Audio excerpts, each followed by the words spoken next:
오늘 저는 내 마음이 심히 아픕니다 하는 제목으로 말씀을 들으려고 합니다. 여러분, 마음이 아파 보신 적이 있습니까? 마음도 아플 때가 있을까? 이런 생각을 여러분 하지 않습니까? 저는 평소에 이 마음이 많이 상처를 입을 때, 마음이 상할 때 이런 것이 마음이 아픈가 보다 이런 생각을 했는데, 개인적으로 실제로 마음이 아파 본 후에는 그것과는 다르다는 것을 깨닫게 되었습니다. 한 10여 년 전쯤, 10여 년이 채 되지 않은 것 같은데, 제 동생 김지일 목사가 교회 개척부터 함께 했던 사모가 암으로 세상을 떠났습니다. 개척의 어려움을 제가 늘 보아왔고, 또 교회를 4번인가 5번인가 옮겼어요. 교회가 성장하니까 옮기기도 했지만, 교회를 한번 옮길 때마다 그 힘든 일이 얼마나 어려운지 모릅니다. 그런데 그 어려움을 다 극복하고 교회가 은혜롭게 성장하고 자립하고 주는 교회가 되고, 이제는 평안하다, 됐다, 안정권에 들어섰다 할 그때에 고생만 실컷 하고 이 사모가 세상을 뜨고 하늘나라에 가고 말았습니다. 사실 그 사모는 청년 때 저한테 신앙을 양육받았던 영적인 제자입니다. 남은 동생 목사와 조카를 생각하니까 마음이 심히 좋지가 않았어요. 하관 예배를 제가 직접 집례하고, 모든 장례 순서에 함께하고 집례하고, 아무 탈 없이 무덤덤하게 잘 진행했는데, 다 정리하고 돌아온 후에 저 혼자 목양실에 있는데 갑자기 통곡이 나오는 겁니다. 그러면서 나도 모르게 하나님, 내 마음이 아픕니다 막 소리를 질렸어요. 그런데 이상한 현상이 2가지가 나타나죠. 하나는 그렇게 통곡하고 마음이 아프다고 우는데 눈물이 안 나오는 거예요. 평소에는 그냥 눈물이 펑펑 쏟아져야 되는데 그렇게 하는데 눈물은 안 나오는데 통곡을 내가 하고 있어요.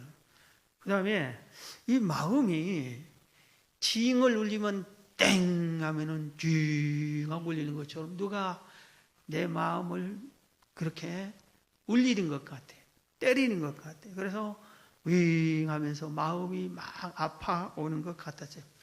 그래서 통곡하면서 한편으로 이런 생각에서, 이게 마음이 아프다는 것이구나, 내 마음이 정말 아프구나 하는 것을 깨달았습니다. 우리가 이 세상을 사는 동안에 우리 인생사에서 마음이 상처를 받고 아플 때가 여러 번 있습니다. 특히 억울한 일을 당할 때, 억울한 재판을 당하거나 억울한 일을 누명을 쓰이거나 속상한 일을 당했을 때, 그렇게 믿고 신뢰했던 사람에게 배신을 당하고 사기를 당했을 때, 또 크게 내가 실패했을 때, 또 내가 좋아하는 사람이 어려움을 당할 때, 시편 109편 22절에 보면은 나는 가난하고 궁핍하여 나의 중심이, 내 마음이 상합니다. 너무 물질적으로 가난하고 어려워서 마음이 아픈 적이 있다 이겁니다. 잠언 13장 12절에 보면 소망이 더디 이루어지면은 그것이 마음을 상하게 한다고 그랬어요. 그토록 원하고 바라던 그 꿈이 안 돼요. 그래 우리 학생들도 보면은 그토록 바라던 대학이 떨어지고 나면은 마음 아파하면서 슬퍼하는 것을 종종 볼 수가 있습니다. 핍박이 심할 때, 또는 이별할 때, 이혼했을 때, 병들었을 때, 이럴 때 마음들이 아픕니다. 그런데 무엇보다도 사랑하는 사람이 이 세상을 떠나면은 가장 마음이 아픕니다. 사람이 죽어나갈 때, 우리 가족이 세상을 떨 때, 이럴 때는 마음이 상당히 아파합니다. 다윗과 같은 위대한 믿음의 사람도 마음이 심히 아팠어요. 그래서 오늘 본문은 다윗이 마음이 너무 아파서 하나님께 지은 시입니다. 그래서 다윗은 왜 이렇게 얼마나 마음이 아팠는가 하고 자기 마음이 아프다고 하나님께 고백을 합니다. 오늘 본문 시편 55편 4절 이하에 보면은 내 마음이 내 속에서 심히 아파하며 사망의 위험이 내게 이르렀도다. 두려움과 떨림이 내게 이르고 공포가 나를 덮었도다. 나는 말하기를 만일 내게 비둘기같이 날개가 있다면 날아가서 편히 쉬리로다. 내가 멀리 날아가서 광야에 머무르리로다. 내가 나의 피난처로 속히 가서 폭풍과 광풍을 피하리라 하였도다. 다윗의 마음이 너무나 아픈 일을 당했습니다. 죽을 것 같았어요. 그래서 두렵고 떨리고 공포가 스며들어서 차라리 비둘기처럼 날개가 있다면은 아무도 없는 이 아픔이 없는 곳으로 날아가서 그 피난처에서 숨고 싶은데 날개도 없고 갈 곳도 없고 이런 상황에서 지금 마음이 아픕니다 하고 하나님께 고백을 하고 있습니다. 오늘 이 시의 배경은 사무엘하 15장의 내용입니다. 다윗이 도대체 무슨 일을 만나서 이렇게 마음이 아팠을까 하는 그 내용을 보면은 사무엘하 15장에 보면은 다윗은 아내가 여러 명 있었어요. 왕이 되면서 그 환경에 따라서 필요할 때마다 아내를 맞이했습니다. 그래서 아내가 여럿 있었어요. 그래서 아내마다 자식들이 많았어요. 그러니까 자식들이 많은데 배다른 자식들이 많이 있었다 이겁니다. 그런데 다윗의 아들 중에서 야망이 크고 혈기가 왕성한 셋째 아들 압살롬이 태어났어요. 그런데 오늘 이 압살롬이 반역을 하고 아버지를 죽이고 내가 왕이 되겠다고 하니까 지금 도망가서 다윗이 마음이 아픕니다. 세상에 내 자식이 나를 죽이려고 하고 내 왕권을 빼앗으려고 합니다 하는 그 아픔이에요. 여러분 이런 자식이 있으면은 얼마나 마음이 아프겠어요. 속상하겠어요. 이 당시에는 장자를 중시하는 시대였습니다. 우리나라도 뭐 조선시대까지 아마 심지어는 불과 몇십 년 전까지만 해도 장자 중심이고 장손 중심이고 이런 시대이기 때문에 우리가 충분히 이해가 갑니다. 그런데 이 시대에 장자 중심이었기 때문에 이 압살롬이 태어나다 보니까 자기는 세 번째 형이 아버지는 왕이고 첫째인 장자 암논이라고 하는 이름을 가진 이 장자가 왕이 될 것 같아요. 그리고 그 형도 한 어머니가 아니라 배다른 형이에요. 그런데 포기하기가 싫었어요. 내가 어떻게 왕이 될 수 없나? 내가 반드시 저 왕자리를 내가 뺏고 말겠다.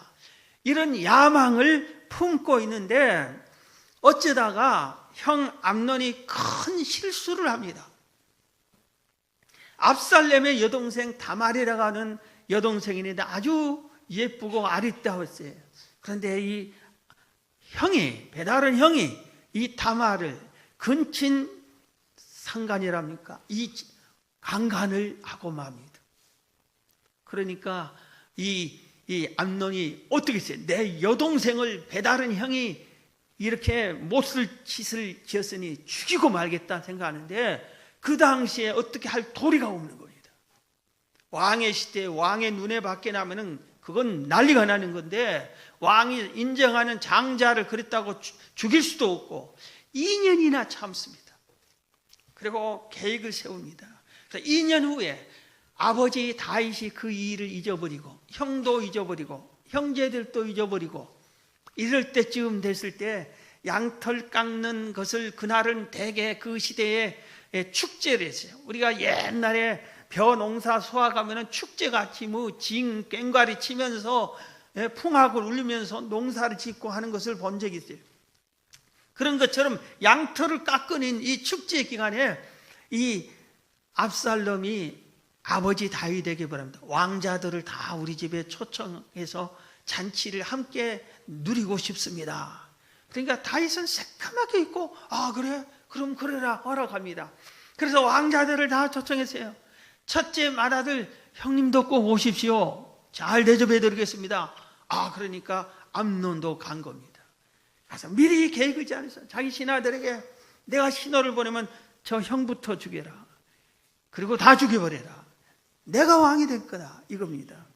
그래서 신호를 보니까 형을 죽였습니다. 이걸 보고 다른 왕자들이 전부 자기가 타고 온 노새를 타고 도망가서 다른 왕자들은 못 죽였지만 형은 없애버렸어요. 다윗이 얼마나 마음이 아팠겠어요. 화가 났겠어요. 형을 죽이자니. 그 옛날 실수를 생각하면서 형을 죽이자니. 그래서 압살롬을 죽이려는데 압살롬이 도망가서 그리고 숨어 있다가 3년이 지난 후에 다윗의 마음이 누그러져서 겨우 다시 왕궁으로 돌아옵니다. 이때에 압살롬이 정신을 차린 게 아니라 그래도 이 야망을 잃지 않습니다. 내가 왕이 되겠다. 그러고 나서 뭐 어떻게 해야 되나 하다가 백성들의 마음을 내가 뺏자. 이래서 이른 아침 일찍이 압살롬이 왕궁 정문 앞에 딱 나가서 백성들을 맞이합니다. 백성들이 왕에게 재판을 받으러 옵니다. 그때는 왕이 3권을 다 가지고 있었어요. 그러니까 최종 억울한 재판을 왕이 재판을 해주는 겁니다. 딱 오면은 당신은 어떻게 해서 왔습니까? 무슨 일로 왕을 뵈려옵니까? 사실 내가 이런 일을 당했습니다. 이때 무슨 말을 하든지 압살롬은 이렇게 합니까? 그렇습니까? 재판을 받으면 당신이 100번 이길 것 같습니다. 그런데 저 왕국에는 당신의 말을, 당신의 편 들어줄 사람이 없습니다. 내가 만일 왕이 돼서 재판관이 됐다면 당신 같은 사람 편이 되어줄 텐데 아쉽습니다. 그래서 백성들이 내가 너무 억울한데 자기 편 들어줘요. 우리 왕자님이 자기 편을 들어줘요. 정말 그 말 들으니까 우리 왕자님이 속히 왕이 됐으면 좋겠어요. 그래서 백성들의 마음을 이렇게 다 도둑질을 합니다. 주인에게로, 왕에게로 향한 마음을 중간에서 가로친 것은 완전 사기치는 거예요. 아주 못된 짓을 하는 겁니다. 하나님 편에서 볼 때도. 근데 그걸 다 하는데 무지한 백성들이 마음이 다 압살롬에게 향하기 시작합니다. 한 번 왕궁에 왔다 간 사람은 다 압살롬 편이 되고 그 사람들이 가서 소문을 내고 많은 백성들이 압살롬이 왕이 됐으면 좋겠다고 기울어 갈 때는 이때다고 압살롬이 왕에게 부탁을 합니다. 아버지, 나 이번에는 헤브론 자기 고향에 가서 하나님께 서원한 게 있는데 거기서 꼭 하나님께 제사 지내기로 했습니다. 거기서 하나님을 섬기기로 했습니다. 그러니 보내주셔야 합니다. 하나님을 섬긴다니까 믿음의 사람 다윗이 그럼 다녀오너라 합니다. 그때 갈 때 자기는 이미 숨겨진 사병들을 모아놓고 전국에 사람들 보내서 내가 신호를 보내거들랑 압살롬이 왕이 됐다고 큰 소리로 외쳐라. 그런 사람을 다 파병해 놓고 전국 지역으로 다 보내고 그리고 무리들을 다 따르게 하고 각 지파에서 중요한 사람들을 무조건 헤브론으로 초청했어요. 이들은 모두가 왜 왕자님이 초청한 줄도 몰라요. 그래 가고 보니까 거기서 그 짜여진 각본대로 헤브론에서 압살롬이 왕이 되었다. 압살롬이 이제 우리 왕이다 하고 고함을 치기 시작합니다. 그러니까 이 신호를 받고 지역마다 압살롬이 왕이 됐다니까 아무것도 모르는 백성들의 마음이 옛날에 소문 들어보니까 압살롬 왕자님이 너무 좋다 하더라. 마음이 압살롬에게 쏠리었어요. 그리고 모든 편이 압살롬 편이 됩니다. 그러니까 이제 신하들의 말을 듣고 다윗을 완전히 죽여야 된다. 다윗에 따르는 소수를 없애버려야 된다고 총공격을 합니다. 이때 다윗이 이 아픈 심정을 도망가서 하나님께 하소연을 한 겁니다. 하나님, 지금 내가 너무너무 마음이 아픕니다. 너무 마음이 아픕니다. 세상에 다른 사람도 아니고 내 아들이 내가 낳아서 내가 양육하고 내가 키우는 내 자식이 나를 배신하고 나를 죽이려고 합니다. 너무 마음이 아픕니다. 이런 일이 종종 우리 사회에도 있어요. 회사에서 잘 키워놓으면 이 키우는 사람이 사장 몰아내고 사장 자리 차지해버린 이런 경우도 종종 있죠. 이렇게 이 압살롬이 그런 일을 합니다. 이때 다윗의 마음의 상처가 너무 컸어요. 그런데 이대로 무너지지 않았어요. 다윗은 이 상처를 치유함을 받고 재기합니다. 다시 일어섭니다. 다시 왕권을 차지합니다. 다윗이 도대체 어떻게 했길래 재기할 수 있었느냐? 오늘 본문에서 세 가지를 찾을 수 있어요. 하나는 하나님께 기도합니다. 오늘 본문 1절 2절을 봅니다. 하나님이여 내 기도에 귀를 기울이시고 내가 간구할 때 숨지 마소서. 내게 굽히사 응답하소서. 내가 근심으로 변하지 못하여 탄식하오니. 다윗은 환난 날에 나를 부르라 내가 너를 건져주겠다는 하나님의 약속의 말씀을 붙잡고 하나님께 나아가서 간절히 기도했습니다. 하나님, 내 마음이 아픕니다. 반역자들이 반역을 일으켰습니다. 나를 구해 주십시오. 내 마음이 심히 아픕니다. 내 마음을 치유해주고 이 반역자들을 물리쳐 주십시오. 내 기도를 외면하지 마시고 귀 기울이고 들으시고 응답해 주십시오. 이렇게 간절히 기도를 드립니다. 오늘 보면 시편은 55편 12절에 보면은 17절 18절에 보면은 저녁과 아침과 정오에 내가 근심하여 탄식하리니 여호와께 내 소리를 들으시리로다. 나를 대적하는 자 많더니 나를 치는 전쟁에서 그가 내 생명을 구원하사 평안하게 하셨도다. 이 말은 다윗은 하나님께 이 마음의 아픈 상처를 가지고 하나님께 나아가 기도하는데 보통 기도하는 것이 아니라 하루에 3번씩 집중적으로 기도했다 이겁니다. 저녁에도 아침에도 낮 정오에도 기도했습니다. 그렇게 기도할 뿐만 아니라 18절 말씀처럼 하나님이 다 대적을 물리쳐 주신 줄로 믿습니다 하는 믿음의 기도를 하나님께 드렸습니다. 기도가 살 길입니다. 여러분, 마음의 상처가 있을 때 우리도 다윗처럼 기도해야 됩니다. 성경에 이렇게 마음의 심한 상처를 받고 기도하여 회복된 사람들이 많이 있는데 그 중에 한 명만 소개하면은 한나입니다. 성경 사무엘상 1장 10절 이하에 보면은 한나가 마음이 괴로워서 여호와께 기도하고 통곡하며 한나가 마음이 괴로워서 여호와께 기도하고 통곡하며 서원하여 이르되 만군의 여호와여 만일 주의 여종의 고통을 돌보시고 나를 기억하사 주의 여종을 잊지 아니하시고 주의 여종에게 아들을 주시면 내가 그의 평생에 그를 여호와께 드리고 삭도를 그의 머리에 대지 아니하겠나이다.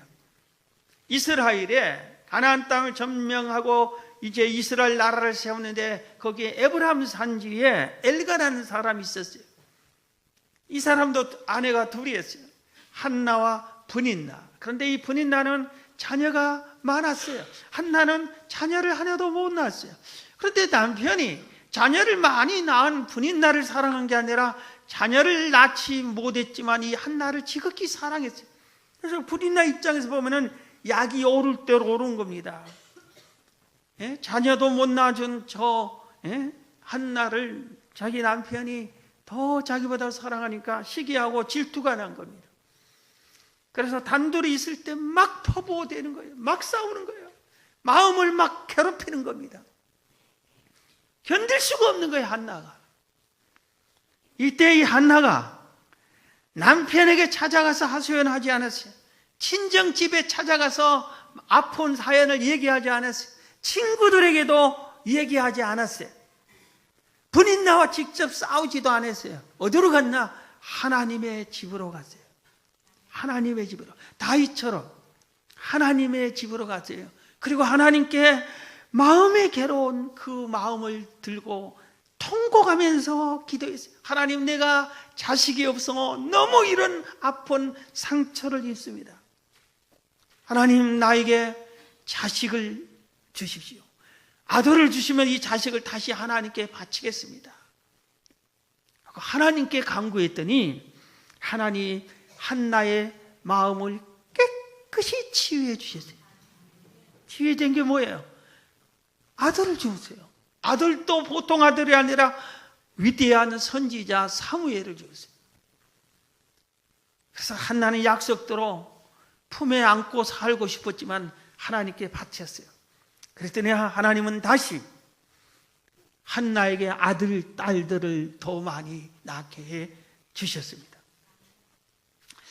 사랑하는 성도 여러분, 여러분의 마음이 지금 아픕니까? 나를 괴롭힌 그 사람을 원망하지 마십시오. 그 사람하고 싸우지 마세요. 하나님께 그 아픈 마음을 가지고 간구하세요. 하나님이 치유해 주십니다. 두 번째입니다. 다윗은 어떻게 해서 상처받은 마음을 치유함을 받았는가? 하나님께 그 무거운 짐을 맡겼다고 자기 스스로 고백합니다. 오늘 본문 시편 55편 22절이에요. 내 짐을 여호와께 맡기라. 그가 너를 붙드시고 의인의 요동함을 영원히 허락하지 아니하시리로다. 다윗은 아들이 아주 반영한 무섭고 놀라운 이 무거운 죄를, 이 무거운 짐을, 이 큰 아픔을 밤잠도 오지 않고 먹지도 음식도 먹어지지도 않고 너무 아픈 이 무거운 짐을 하나님께 가지고 가서 하나님, 내가 이 짐을 질 수가 없습니다. 하나님께 맡겼습니다. 예수님도 이렇게 말씀하셨어요. 마태복음 11장 28절에 수고하고 무거운 짐진 자들아, 마음이 아파서 무거운 짐진 자들아, 다 내게로 오라. 내가 너희를 쉬게 하리라. 무거운 짐을 주님은 내게로 가져오라. 내가 맡아주겠다. 너희는 나 때문에 쉼을 얻어라. 이 말입니다. 하나님이 다윗이 무거운 짐을 가지고 오니까 견딜 수 없어 할 때 그 짐을 하나님이 져주신 겁니다. 그 다윗의 마음을 헤아려 준 겁니다. 그리고 거기에 그 아픈 모든 것에서 승리하게 해 주십니다. 우리가 잘 아는 욥이 전 재산을 잃고 10 자식을 한 날에 다 죽었는데도 그가 이렇게 고백한 내용이 있어요. 욥기 23장 10절에 그러나 내가 가는 길을 그가 아시나니, 내가 이 아픔 무거운 마음의 짐을 하나님이 아신다 이겁니다. 그가 나를 단련하신 후에는, 하나님이 나를 단련하신 후에는 내가 순금같이 되어 나오리라 그러죠. 하나님, 내 형편 모든 것을 하나님께 다 드립니다. 알아서 하십시오. 그렇게 다 맡겼습니다. 그랬더니 순금같이 나오게 해줄 거다. 다윗은 그 믿음을 가진 겁니다. 욥이 이 믿음을 가졌는데 다윗도 똑같은 이 믿음을 가진 겁니다. 사랑하는 성도 여러분, 여러분의 마음을 갈기갈기 찢고 아프게 하고 상하게 한 그 무거운 짐이 무엇입니까? 울고만 있지 말고, 속상해만 하지 말고, 원망만 하지 말고 그 무거운 짐을 가지고 와서 하나님, 내가 감당할 수 없습니다. 하나님께 드립니다. 하나님, 이 무거운 짐을 대신 져 주십시오 하고 하나님께 맡기시기 바랍니다. 우리는 감당할 수 없으나 하나님은 전능하시, 하나님은 능히 감당할 수 있습니다. 하나님은 여러분을 사랑하십니다. 시편 34편 18절에 여호와 하나님은 마음이 상한 자를 가까이 하시고 충심으로 통회하는 자를 구원하신다고 그랬어요. 마음이 상한 자를, 너 왜 이렇게 마음이 상했느냐고 책망하는 것이 아니라 하나님께서 그 짐을 져주시고 상처를 어루만져 주시고 구원해 주신다고 그랬어요. 하나님, 이 좋은 하나님을 여러분이 믿으시기를 주의 이름으로 축원합니다. 마지막 세 번째, 다윗이 도대체 어떻게 해서 이 상한 마음을 극복했는가? 자기에게 상처를 준 그 압살롬을, 그 아들을, 자식같이 않는 그 못된 아들 압살롬을 사랑해버립니다. 자식은 자기를 죽이려고 하고 미워하고 총공격하는데 다윗은 사랑으로 그를 보답합니다. 사랑으로. 여러분, 탕자의 비유를 아실 거예요. 여러분의 재산 반을, 아들이 딱 자식이 2명인데 그 중에 막내 아들, 둘째 아들이 반을 달라고 해서 가지고 가서 다 허랑방땅 써버리고 거지가 돼 가서 거지 옷 입고 나타났어요. 돈 하나 다 잃어버리고. 그때 아버지가 어떻게 해야 되지요? 붙잡아가지고, 이놈아 왜 내 말 듣지 않았느냐? 가지 말라는데 왜 갔느냐? 너 큰 다음에 내가 재산을 준다 하는데 왜 미리 달라 했느냐? 가서 이 돈 어디서 썼느냐? 무슨 짓을 했느냐? 네 꼴은 무슨 꼴이냐? 이 거지가 돼가지고 왜 왔느냐? 그러면 어떻게 되겠어요? 그 둘째 아들이 죽겠지요. 버림받겠지. 그리고 아버지의 마음은 어떻게 돼요? 완전히 이 자식이 내 집안을 망했구나 하고 속상해서 상처는 더 깊었겠지요. 그런데 그러지 않았잖아요. 그 거지 같은 아들이 오니까 맨발로 뛰어가서 품에 안고, 잘 왔다. 사랑하는 내 아들아. 내가 얼마나 널 돌아오길 기다렸는지 모른다. 그리고 종들을 불러서 빨리 목욕시켜라. 새 옷을 갈아입혀라. 그리고 반지를 끼워줘라. 금반지를 끼워줘라. 그리고 송아지를 잡아서 잔치를, 온 동네 사람 천중에서 잔치를 베풀어라. 자식이 무슨 높은 벼슬을 따가지고 급이 환영한 것도 아닌데 다 집안 말아먹고 거지가 돼서 왔는데 이렇게 뜨겁게 사랑으로 맞이해 주세요. 그러니까 아들이 사는 것이고, 이 아버지의 마음이 아들을, 잃었던 아들을 얻음으로 치유가 되는 겁니다. 다윗이 이렇게 쫓겨갔지만 적군이, 압살롬이 쳐들어와서 이젠 다윗을 죽여버려야 일이 됩니다. 그리고 그 다른 무리들을, 반역자들을 죽여버립시다 하고 총공격에 가니까 싸울 수밖에 없어요. 이때 다윗이 작전을 세우면 놓고 자기가 먼저 가려고 하는데 모두 만류합니다. 왕은 있으시라고. 그래서 거기 때 이렇게 얘기합니다. 여러분, 나가서 싸울 때 내 어린 자식 압살롬의 목숨은 살려주세요. 그럽니다. 지금 이 일이 누구 때문에 일어났어요? 못된 자기 자식 압살롬 때문에 일어났는데 그 압살롬을 살려주세요. 목숨만 살려주세요. 그럽니다. 하나님의 은혜로 다윗의 기도를 들은 하나님이 쫓겨난 다윗 편이 승리하게 해줍니다. 그러니까 압살롬 편이 다 몰살을 당합니다. 다윗, 압살롬도 죽임을 당합니다. 돌아옵니다. 승리하고 돌아옵니다. 이제 모든 것이 회복이 되는 거예요. 왕권이 회복됐어요. 반역자들이 다 죽었어요. 다윗이 통쾌하게 웃으면서 이제는 내가 살았구나 그래야 할 텐데, 압살롬이 어떻게 됐냐? 압살롬이 죽었다는 소식을 듣고 통곡을 합니다. 거기서 전쟁에 승리했지만 통곡을 합니다. 내 아들 압살롬아, 압살롬아 하고 통곡을 합니다. 차라리 내가 죽었으면 좋았을 걸. 압살롬아, 압살롬아. 다윗이 원수 같은 아들이와 이토록 사랑했습니다. 사랑했기 때문에 다윗은 그 아들을 용서할 수 있었고 마음의 상처를 치유함을 받을 수 있는 것입니다. 끝까지 미워하면은, 미운 사람의 마음은 상처가 아물지 않습니다. 여러분의 마음 아프게 한 사람을 끝까지 원망하고 미워하면은 상처가 아물지가 않아요. 상처를 아물게 하려면은 용서하고 이해하고 사랑해 줘야 되는 거예요. 스데반 집사님이 아무 죄도 없는데 돌로 맞아 죽을 때 그가 어떻게 했어요? 하나님, 저들을 용서해 주세요. 사랑으로 저들의 영혼을 불쌍히 여겨달라고 기도해 줍니다. 그럴 때 스데반이 하늘문이 열리고 그는 잠을 자듯이 죽었다. 잠잤다고 표현했어요.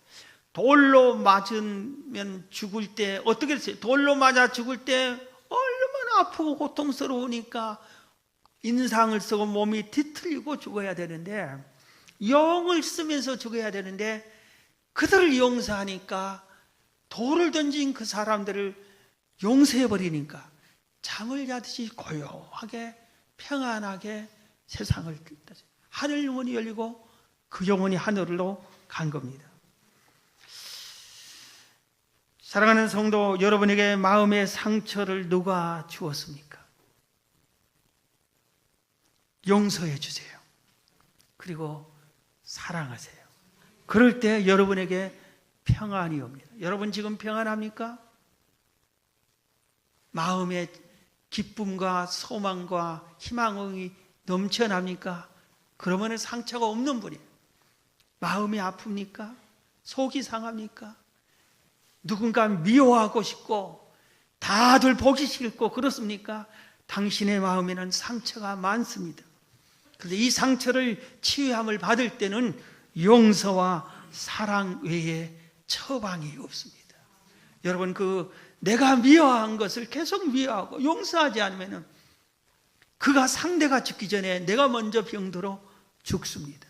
내가 먼저 무너집니다. 여러분, 말씀을 마칩니다. 성경은 마음에 대해서 몇 가지 중요한 교훈을 우리에게 주고 있어요. 요한복음 13장 2절, 사도행전 5장 3절에 보면 마귀에게 마음을 뺏기지 말라 이겁니다. 이 마음을 마귀에게 뺏기지 말라. 마귀가 수시로 여러분의 마음에 이 생각 저 생각을 집어넣을 때 마귀의 그 생각을 받아들이지 말라 이겁니다. 의심과 불신과 분노와 미움과 이런 건 전부 마귀가 갖다 주는 거예요. 하나님은 용서와 사랑과 희망을 주는데, 그 다음에 오늘 본문에서 우리가 반드시 알아야 할 것은, 남에게 마음을 아프게 한 사람은 종말이 좋지 않습니다. 마음을 아프게 한 사람 결말이 좋은 적이 한 번도 없어요. 제가 최근에 어느 한 분을 교역자 회의 때 내가 이 얘기 선포했어요. 저 사람 끝을 보라고. 저 사람과 가까웠던 사람이 있었는데 그 사람이 50대의 세상을 떠나더라고요. 저 사람을 보라고, 결과를 보라고, 내가 지켜볼 거라고. 최근에 결과가 나왔어요. 그가 평생에 쌓아오는 것이 다 무너졌어요. 망신이에요. 어디 가서 부끄러워서 이 사람 식당도 못 갈 거예요. 아는 사람 있으면 피해야 할 정도로요. 그렇게 되더라고. 수많은 사람의 마음에 상처를 입혔거든. 심는 대로 거두는 거예요. 심는 대로. 똑같은 일을 만나는데 남들은 다 뭐한데 나는 왜 상처를 입히려고. 이런 일이 직장에서 많이 일어나고 있어요. 여러분, 직장에서 잘 나간 사람, 충성한 사람 상처 주지 마세요. 그 사람 잘해준다고 해요. 우리 회사가 살아야 내가 살지. 나는 능력이 안 되는데 그 사람은 잘해. 그 사람 때문에 우리 다 같이 사는 거예요. 고맙다고, 잘한다고 격려해 줘야지. 가문의 모임 가지면 누군가 꼭 똑똑한 사람 있고 잘 처리한 사람이 있어요. 그러면 꼭 미워한 사람들이 있어요. 마음의 상처를 주면서 잘난 척 한다고 뒤로 가라고, 여자가 왜 그러냐고 이런 식으로 한다든지. 그러지 마세요. 상처 입히지 마세요. 며칠 전에 우리 부부가 대화를 했습니다. 우리 말 조심해요. 당신 특히 말 조심하라고. 그게 뭐냐, 저분 생각은 우리 모든 청년들이 자기 자식같이 생각하는 거예요. 그래, 결혼 안 하면 마음이 아파. 그럼 만날 때만 너 언제 시집가니? 어서 장가 가야지. 그리고 권사님, 아유, 저 때문에 마음 아프죠. 맨날 이 소리 하지 말라고. 지금 그렇게 하면 그 애가, 그 청년이 상처를 받는다. 100번 옳은 소리의 말은 염려해 주니까 해준 소리고, 그런데 상대는 그 말을 상처로 받아들이면 그건 상처인 거예요. 여러분이 옳은 소리가 아니에요. 옳은 소리, 혼자 옳은 소리라고 하는 거예요. 상대는 상처를 받는 거예요. 상대가 상처를 하면은 그 말을 안 해야 돼요. 그 행동을 안 해야 되는 거예요. 말 조심해. 부모에게도 얘기하지 말라고. 교육자에서 청년 담당 교육자가 제발 그런 소리 좀 우리 장년부 성도들이 안 했으면 좋겠다. 관심을 가지면 기도나 해주지, 기도해 주지는 않고 말로만 그냥 사랑한 척하고 그렇게 하면은 상처 입어서 보면은 피하고 만나기 싫어한다고. 하나 더 말씀드립니다. 예레미야 12장 3절에 하나님은 우리의 마음의 비밀을 다 아십니다. 가장 소중한 것은 하나님은 우리의 상한 마음을 고쳐 주십니다. 싸매 주시고 위로해 주시고 새 힘을 주십니다. 여러분, 여러분이 상처를 마음에 있거든 오늘 다윗처럼 기도하고 하나님께 그 상처 아픈 문제를 맡기고 나에게 상처 준 사람을 사랑하면은 하나님이 해결해 주십니다. 여러분 주변에 마음이 아픈 자들이 많이 있어요. 번지르하게 잘 사는 것 같은데 상처 입은 사람들이 많이 있습니다. 그들을 찾아가서 여러분 진실된 마음으로 위로해주고 우는 자와 함께 울어주고 기뻐하는 자와 함께 축하해주고 여러분 상처를 싸매주는 여러분이 되시기를 주의 이름으로 축원합니다.